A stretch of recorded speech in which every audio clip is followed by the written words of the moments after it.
What is going on, Trash Talkers? We're back with another episode for you. Today's video, we're going to give you our power rankings heading into Week 8 in the NFL. All that and much more coming your way right now!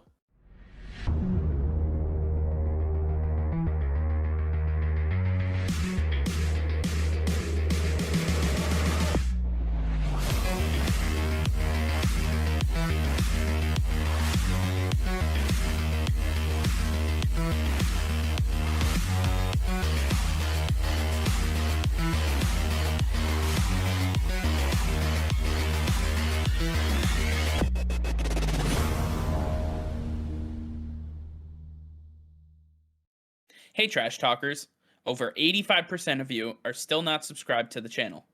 Please be sure to hit that red subscribe button and turn on notifications, as it will help us create more daily content for you. Thank you and enjoy today's video. Alright Nick, week 7 was a wild one as we saw an average margin of victory over 20 points this weekend. Just absolutely incredible, but we did see some losers and some big losers at that. So why don't we start off our power rankings with teams 32 and 31. Who do we have here? Yeah, still the same remaining teams. The Detroit Lions coming back at 32. Look, they're 0-7 at this point. They're keeping in these games. But at the end of the day, you've got to get some victories, and then still the only team without one. And at 31, we still have the Houston Texans after yet another absolute blowout. Davis Mills clearly not the guy to replace Deshaun Watson once he's dealt. The Houston Texans are reeling, and they really have no direction right now. They're on the brink of even being below the winless Detroit Lions. So these two absolutely have their work cut out for them. Next up, we have 30 through 21, starting off with the New York Jets at 30, the Jacksonville Jaguars, the Miami Dolphins, the Atlanta Falcons, the Seattle Seahawks, the Chicago Bears, the New York Giants, the Denver Broncos, the Philadelphia Eagles, and the Washington Football Team at 21. Nick, out of these teams, which one surprised you the most? Yeah, I got really surprised this weekend by the New York Giants and how well they played against the Carolina Panthers, who have been, off and on this season. They've had their bright moments, but the New York Giants proved that they can handle the biggest adversity with losing their top 3 wide receivers and losing their star running back in Saquon Barkley. Daniel Jones, who doesn't have a solid offensive line behind him, doesn't have a solid offensive line in front of him, doesn't have great weapons to work with. He's found a way to put up points, and I think that's a lot of credit to the coaching staff and to Daniel Jones, how well they're progressing. And then the defense is finding their way. They dealt with their fair share of injuries as well, but they're starting to find their groove. The secondary, who is absolutely loaded on paper, is finally starting to come through for them, really making some big plays, holding some big name receivers like DJ Moore and Robbie Anderson to very few yards on the day. An incredible performance by the Giants all around, and I think that they are going to get better as they get healthier. Yeah, a team that really stands out to me here is the Miami Dolphins, and I think this is more of the bigger picture than them week to week. The Miami Dolphins sit at 1-6 on their season, and we're talking about a team that we thought preseason could compete for the AFC East title. We were talking about Tua Tagovailoa and this explosive offense that they had with adding Will Fuller, getting Jalen Waddle in the draft, on top of their defense, who should be so dominant, and at least on paper, they look like they should be one of the best defenses in the NFL, but they are just not performing up to snuff. And obviously, without Xavier Howard, without Byron Jones, they are without some of these guys, and they're just not performing well. The Dolphins have a really tough schedule ahead of them. They are sitting at 1-6.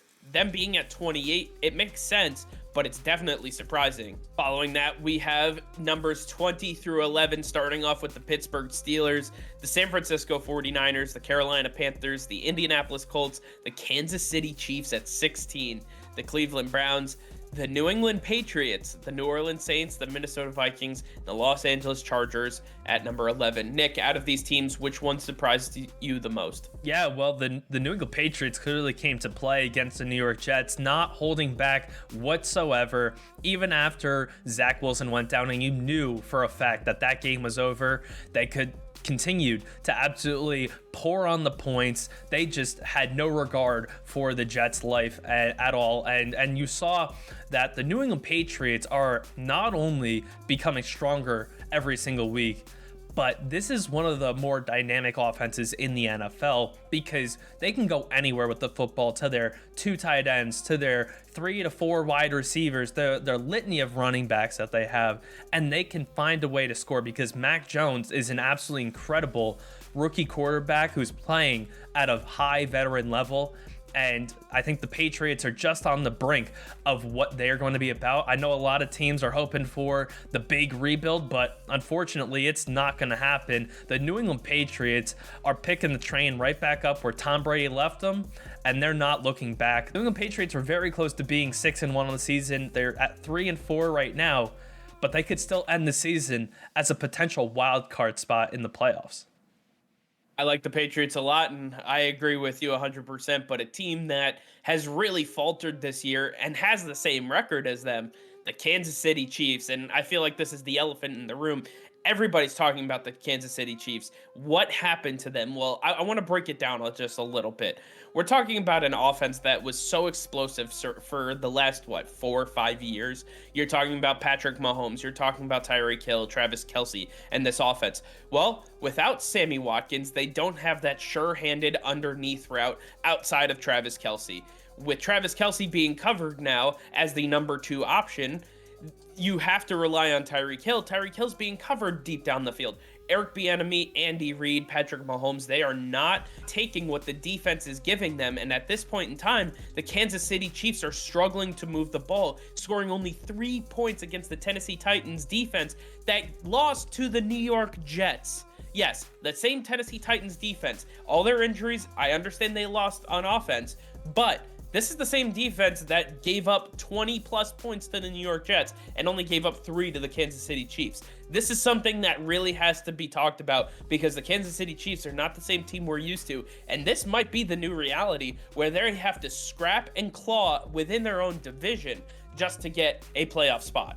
And now breaking into the top 10, we start off with the Baltimore Ravens, who had an incredible divisional matchup against the Cincinnati Bengals. Now, this wasn't a close matchup for the Baltimore Ravens, but I think that they still showed that they have a lot of talent. They're going up against the Cincinnati Bengals, who are showing that they're one of the best teams in the NFL right now, and the Baltimore Ravens still have a ton of talent on the offensive side of the ball. Sammy Watkins is out, and I can only imagine what he's going to do for this team. Rashad Bateman is a huge bright spot, and I really like what Lamar is doing as a passing quarterback right now. I think that he has the ability to lead this offense as a passer and as a runner, and he could take this team really far if they can get healthy.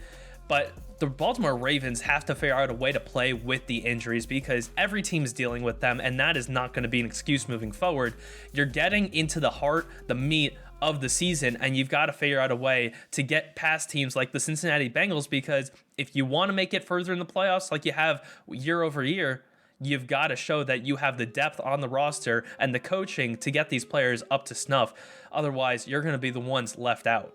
At number 9, we have the Las Vegas Raiders. The Raiders, fresh off the firing of John Gruden, their second game with Rich Bisaccia as their head coach.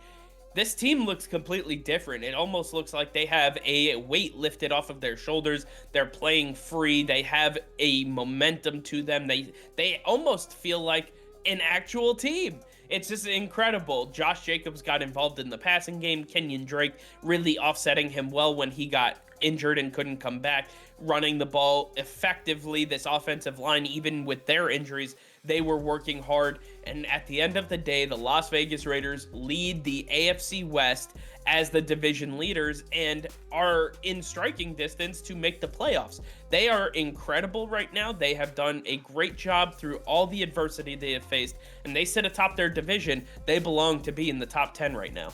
They're incredible, and so is our number 8 team, the Tennessee Titans, who just knocked off the Kansas City Chiefs, absolutely smoked them, as we just talked about. But coming off of 2 massive victories, the Buffalo Bills and now the Kansas City Chiefs, the Tennessee Titans, when they have this offense humming with A.J. Brown, Julio Jones, Derrick Henry, I think they're one of the more unstoppable offenses in the NFL. There is not a defense out there that can just hold them at bay for the entire game. They're gonna put up a minimum of 21 points when these guys are all out there, and I really like what Mike Vrabel's doing. Mike Vrabel's doing a much better job getting this defense under control, and as long as this defense can hold up their end of the bargain, this team can go really far. I really like the trajectory they're on right now. At number 7, we have the the Bengals. That's right. Jamar Chase actually leading this team to the AFC North title so far. This team is absolutely incredible. Obviously, Joe Burrow in this offense with Joe Mixon has done an incredible job. You cannot take away what Chidobe Awuzie in this defense with Trey Hendrickson and all these other pieces that they've put together has been able to do as well. The Cincinnati Bengals are for real, and it has taken me a long time to get to this point. Nick, you know this. I have not been a believer of the Bengals. I am now, until they start losing again, of course. But I am believing in the Bengals right now. They are the best team in the AFC North. Taking down the Ravens in such incredible fashion showed me a lot, and I believe that Joe Burrow, Jamar Chase in this offense is for real. I like the Bengals right now, and that's why they sit at number 7 in our power rankings. The Bengals are for real, and so is our number 6 team, the Green Bay Packers, who lead the NFC North right now. The Green Bay Packers are getting stronger, and unfortunately, we just did hear that Devontae Adams won't probably play in the Thursday night matchup against the Cardinals, which is an absolute heartbreaker because that might have been the game of the year. But the Green Bay Packers, nonetheless, are one of the strongest teams in the NFC right now, and Aaron Rodgers is playing at a high level. He's really recovered off of that Week 1 performance and shown that he is still playing at an MVP level. The rest of the offense is taking shape, and the defense is getting stronger as they add Jalen Smith and Whitney Merciless to this defense. The Green Bay Packers are looking solid right now. Matt LaFleur is doing a great job. And as long as the Green Bay Packers continue to play at this level, they're going to be one of the toughest teams to beat in the NFC. At number 5, we have the Dallas Cowboys, who have shown in dominating fashion that they can score with the best of them, and their defense has been rock solid. Obviously, on a bye this week, so they're not going to be moving either way.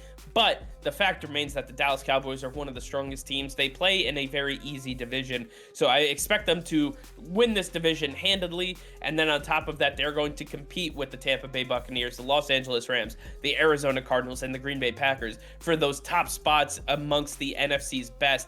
I like the Dallas Cowboys right now, and that's why they sit at number 5. Coming in at number 4, we have the Los Angeles Rams, who they got away with one against the Detroit Lions, who pulled out every single possible stop possible. And the Rams, they are looking a little bit shaky right now. They have some holes on both sides of the ball. That run defense is abysmal, and Matthew Stafford, he definitely has his struggles. He's not as elite with these wide receivers as we thought he was going to be, but the Rams are still winning just about all of their games, and as long as they keep winning, they're going to be one of the top teams. Sean McVay is an incredible coach. Matt Stafford is an incredible quarterback, and this is an incredible duo that they have together. The Los Angeles Rams are one of the toughest matchups you can face right now, and they're going to get better as time goes on. I have no doubts about this team and what is to follow for them later on this season. The Rams are one of the best teams in the NFL. You know who else gets better with time? Tom Brady. That's right, Tom Brady and the Tampa Bay Buccaneers sitting here at number 3 in our power rankings. They move up just one spot. Even though the Rams beat them, this Buccaneers team has gone through so much adversity, especially on the back end of their defense, where they have had to fight and struggle their way through really close games, really grinded out victories, and they have been able to do it with their offensive weaponry. Obviously, Rob Gronkowski is gone. Antonio Brown's been in and out of the lineup as he's been hurt. Mike Evans, Chris Godwin, the staples of this passing offense. Leonard Fournette becoming the Leonard Fournette we remember back in Jacksonville, actually carrying the load for this team. Ronald Jones being a nice offset to him. The Buccaneers on offense have just been one foot in front of the other. They have not stopped. And on defense, they have held their own as well. They made Justin Fields look so pedestrian out there. It wasn't even funny. This man looked absolutely lost and that he didn't even belong in the NFL. That's just what the Buccaneers can do to you if you're not on your A game, and the Buccaneers sit at number 3 because of it. The Buccaneers are high-powered on both sides of the ball, and so is the best team in the AFC, the Buffalo Bills, with Josh Allen and Stephon Diggs on offense, Tre'Davious White and Tremaine Edmonds. The Buffalo Bills are incredible, and just because they had one slight blunder against the Tennessee Titans in what was a very competitive matchup that came down to the wire. The Buffalo Bills are still the best team in the AFC. I believe they are the team to beat. They are going to get stronger. They have played with much less before and done a lot more, so I believe that they are going to pick up the pace. This was just a wake-up call for them, and going to the bye week, that's what they needed. They didn't play this week, and I feel bad for their opponent next week because they are about to absolutely take some names. The Buffalo Bills are the best team still in the AFC. Yeah, the Bills had another blunder, and that also came in week 1 against the Pittsburgh Steelers, but I guess we don't have to talk about that one. You know who hasn't had any blunders? The Arizona Cardinals, the best team in football. That's right, they sit at number 1, so Cardinals fans, rise up, because this is your time to shine. You guys are the best team in football, and it's not even close. Kyler Murray got hurt, and this team was still blowing out the Houston Texans. J.J. Watt had something to prove. DeAndre Hopkins had something to prove. They wanted to show their former team, obviously without Bill O'Brien there, exactly what they could do, and it just came so sweet to them. They wish they could have done this in Houston, but nonetheless, they'll take the victory. And at the end of the day, the Arizona Cardinals sit at 7-0 on the season and look primed to not only take the best division in football by storm, but also make a point to the rest of the NFL that they are here and they are here to stay. Cliff Kingsbury is one of the coaches that you have to know, because he is going to knock on your doorstep by kicking the damn door in. They are your best team in football going into week 8. They're the best team in football right now, and I think they look even scarier with the addition of Zach Ertz. He looked incredible in his first matchup, only being with the team for a few days. The dude was going off, and we thought Max Williams was, a great tight end in that system, but Zach Ertz takes it to another level. You just see how well an elite tight end plays for the Arizona Cardinals, and this offense has just so much talent to go around that it is going to be impossible for any defense to keep up with them for 60 minutes. Good luck to any opponent against the Arizona Cardinals. You're going to need it. It'll be very interesting to watch for the rest of the year for sure. As long as they can stay healthy, I don't know if there's a better team in football right now. But I want to hear from you guys. Let us know in the comments down below what you think of our power rankings, which teams we have too high, which teams we have too low. I'm sure there's plenty of you out there that have your own opinions, so let us know in the comments down below. All right, well, that's going to be all for now. Thank you all for watching. Be sure to like this video and subscribe to the channel if you haven't already. Hit that notification bell. We go live every single day. That'll be all. Peace and love.